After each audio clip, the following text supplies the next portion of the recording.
Feint, three-step feint.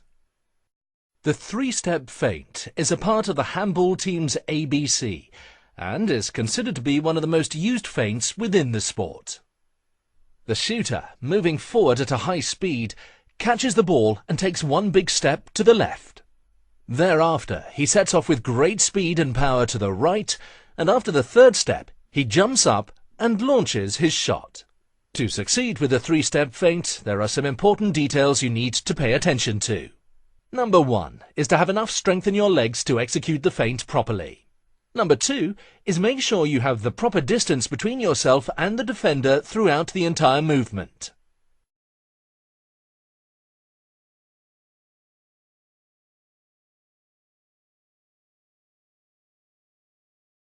Feint, shot feint.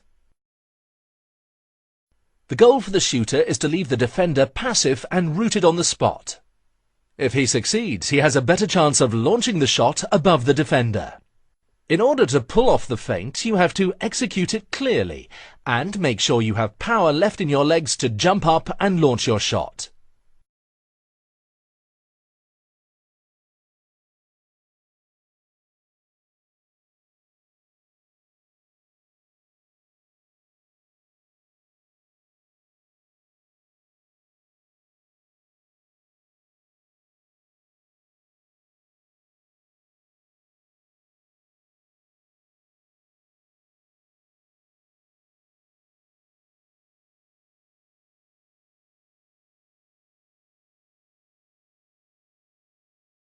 Feint, twist feint.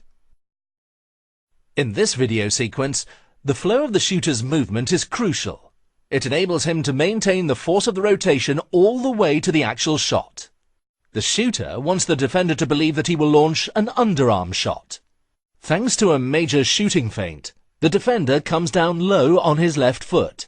This is when the shooter turns and launches the twist feint.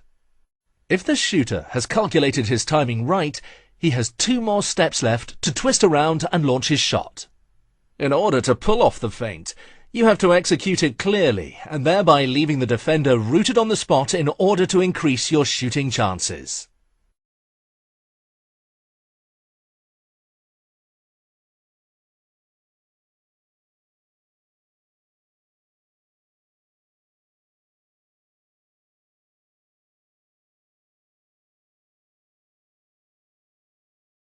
Passing between legs. To pass the ball onto the line player, in this case the pivot player, is a challenge. The key is to find space for the pass to the line player. As it turns out, there is a lot of space around the defender's legs. Through the attacker's quick change of pace and the three-step feint, he forces the defender to move sideways. Then, at the most advantageous moment, he plays the ball in the gap that becomes present when the defender moves his legs. From the line player's pivot point of view, it is important that he moves along with the movement of his teammate, enabling him to catch the ball, twist around to get round the defender, and last but not least, score a goal. Please notice the timing of the attacker when he plays the ball between the defender's legs.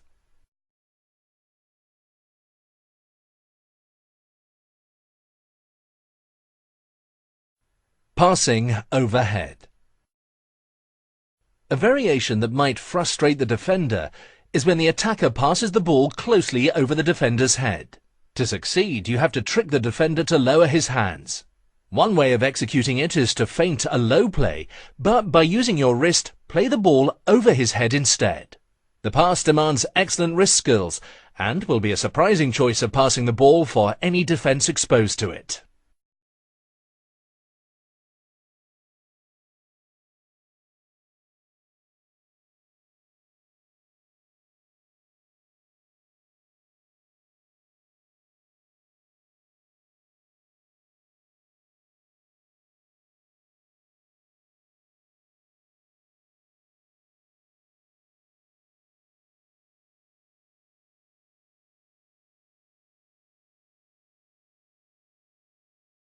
Pivot, twist away from defender. Today, handball is a demanding role for a pivot player. You need some tricks up your sleeve to be able to break away and take a shot. The defender is holding on to the pivot player.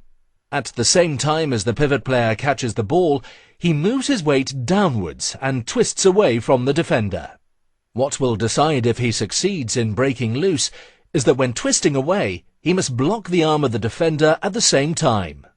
The blocking of the arm, combined with the movement of the line player, eliminates the defender's ability to resist the force that this movement presents. Please note how he squeezes right above the elbow of the defender.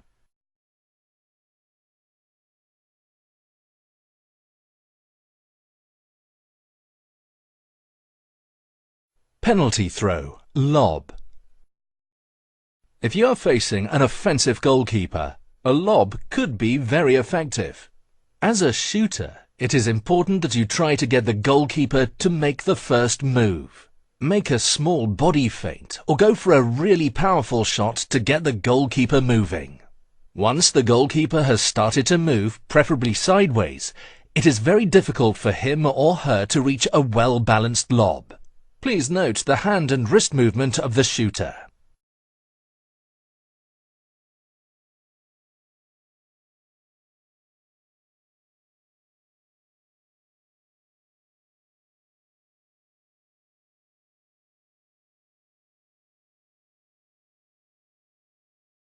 Penalty throw, thumbscrew.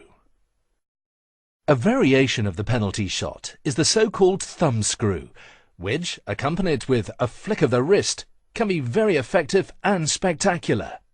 A dummy move will make the goalkeeper cover the wrong corner, enabling the shooter to place the ball close to his standing leg. Please note the flick and twist of the wrist and the effect it has on the trajectory of the ball.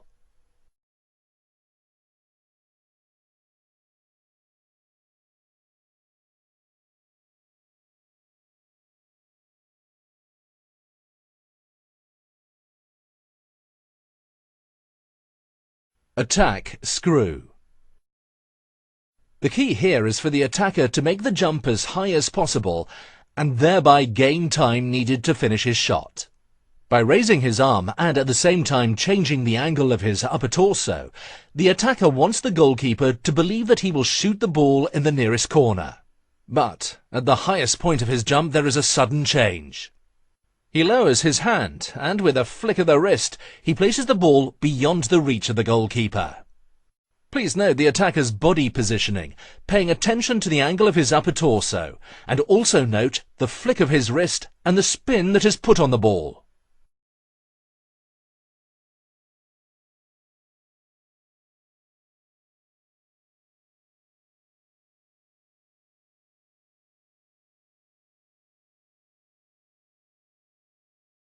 Attack layup. This might very well be the most technically demanding jump shot of them all. First and foremost, a quick high jump is needed in order to gain as much time and favourable angle as possible. With his lower arm, the wingman wants the goalkeeper to think that he will shoot in the far corner. As the goalkeeper comes down from his covering top position, the wingman, acting with perfect timing, makes a layup movement and shoots the ball past the top of the goalkeeper's head.